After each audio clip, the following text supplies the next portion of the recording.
السلام عليكم. اليوم بغينا نهضروا الإخوة الأخوات على من كان من وراء ثورة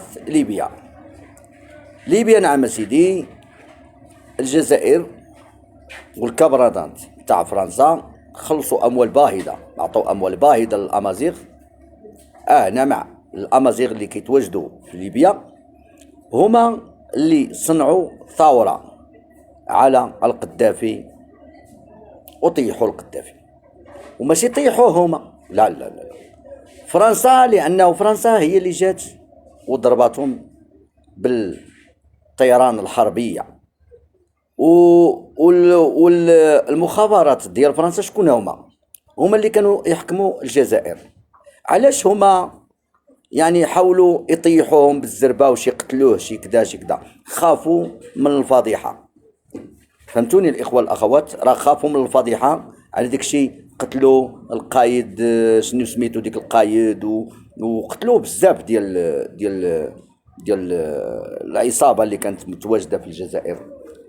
دابا التحريض اللي صنع الثورة في الجزائر، في ليبيا، وهو اللي صنع الثورة في ليبيا وهم الأمازيغ حرضوهم بأموال باهظة.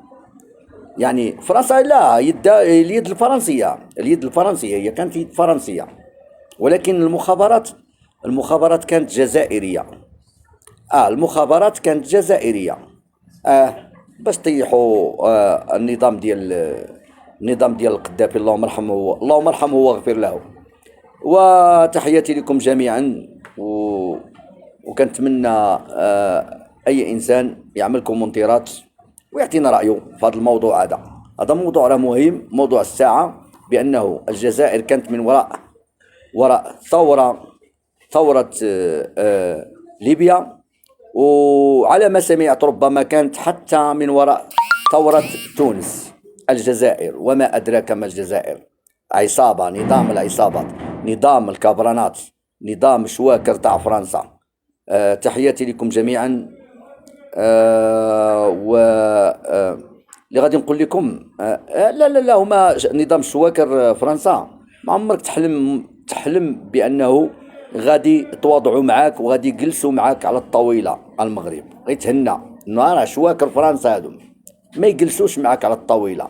نسى الموضوع ديال الجلوس على الطاولة. فهمنا؟ تحية للأمازيغ، وكنتمنىكم كما تدين تدان. كما عملوا للقذافي عملوها، صنعوها للجزائر، صنعوها يا رجال الجزائر. كما صنعوها للقذافي بغيناكم تصنعوها للجزائر، للكبرانات شواكر تاع الجزائر. تحياتي لكم جميعا، وتشاو، وكومنتيرات. تحياتي.